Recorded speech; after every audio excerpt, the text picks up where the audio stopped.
పేదవాడి పక్షాన నిలబడతాం, ప్రజా గొంతుకై నినదిస్తాం.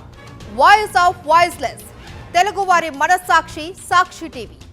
సాక్షి టీవీ ప్రసారాల కోసం మీ స్థానిక కేబుల్ ఆపరేటర్ను వెంటనే సంప్రదించండి. అప్పుడప్పుడే తెల్లారుతోంది. వర్షాకాలం కావడంతో పూర్తిగా వెలుగు రాలేదు. గుజరాత్లోని వడోదరా జిల్లాలో ఉన్న ఓ బ్రిడ్జిపై నుంచి ఎప్పట్లాగానే వాహనాలు వేగంగా కదులుతున్నాయి. అంతలోనే పెద్ద శబ్దం. ఏమవుతుందో తెలుసుకునే లోపే వంతెన బద్దలైంది. కళ్ల ముందే వాహనాలు నదిలో పడ్డాయి. ఒకటి కాదు, రెండు కాదు, 10కి పైగా వాహనాలు బ్రిడ్జిపై నుంచి నదిలో పడ్డాయి. కళ్లు మూసి తెరిచేలోపే ప్రాణాలు నదిలో కలిసిపోయాయి. ఈ దుర్ఘటనలో ఇప్పటి వరకు 13 మంది మృతి చెందారు. గుజరాత్ రాష్ట్రంలోని పద్రా వద్ద మహిసాగర్ నదిపై ఉన్న బ్రిడ్జ్ ఇది. దీని పేరు గంభీరా వంతెన.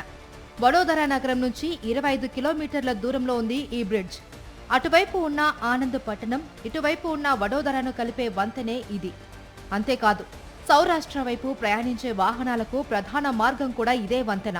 ఇప్పుడే వంతెన అకస్మాత్తుగా కుప్పకూలింది. వాహనాలు సగం దూరం వచ్చిన తర్వాత బ్రిడ్జ్ మధ్యలో పగుళ్లు ఏర్పడి పిల్లర్తో పాటు వంతెన మధ్య భాగం హఠాత్తుగా నదిలో పడింది. అటువైపు వేగంగా వచ్చిన వాహనాలు అంతే వేగంగా నదిలో పడ్డాయి. ఓ లారీ డ్రైవర్ మాత్రం హఠాత్తుగా బ్రేక్ వేయడంతో ఆఖరి నిమిషంలో ప్రమాదం నుంచి బయటపడ్డాడు. అతడు నడిపిన వాహనం ఇలా ప్రమాదం అంచున నిలిచిపోయింది. పోలీసులు, స్థానిక అధికారులు అందించిన సమాచారం ప్రకారం ఈ ఘటన ఉదయం 7:30 ప్రాంతంలో జరిగింది. నదిలో పడిన వాహనాలలో 2 ట్రక్కులు, 2 వ్యాన్లు, 1 ఆటోను బయటకు తీశారు. ఘటన జరిగిన వెంటనే ఎన్డీఆర్ఎఫ్ సిబ్బంది రంగంలోకి దిగారు. వీళ్లకు తోడుగా వడోదరా జిల్లా అగ్నిమాపక సిబ్బంది, అత్యవసర బృందాలు రంగంలోకి దిగాయి. ప్రమాదం జరిగిన సమయంలో నదిలో నీరు తక్కువగా ఉంది.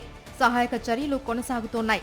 దశాబ్దాల నాటి ఈ వంతెనకు నాణ్యతాపరమైన పరీక్షలు నిర్వహించాలి అని, మరమ్మతులు చేయాలి అని ఎన్నిసార్లు అధికారులకు చెప్పినా పట్టించుకోలేదని ఆరోపిస్తున్నారు స్థానికులు. వంతెన ప్రమాదంలో పడిందని కొన్నేళ్లుగా హెచ్చరిస్తున్నప్పటికీ ఎవరూ పట్టించుకోకపోవడం వల్లనే ఈ ప్రమాదం జరిగిందంటున్నారు. 1985లో ఈ వంతెనను నిర్మించినట్టు గుజరాత్ మంత్రి రుషికేశ్ పటేల్ తెలిపారు. క్రమం తప్పకుండా నిర్వహణ, మరమ్మతులు చేపడుతూ ఉన్నామని, అయినప్పటికీ దురదృష్టవశాత్తు వంతెన కూలిందని చెబుతున్నారు. సమీపంలో ఉన్న ముజ్పూర్ గ్రామస్తులు వెంటనే స్పందించి సహాయక చర్యలు చేపట్టారు అని ఆ గ్రామస్తులకు ధన్యవాదాలు తెలిపారు.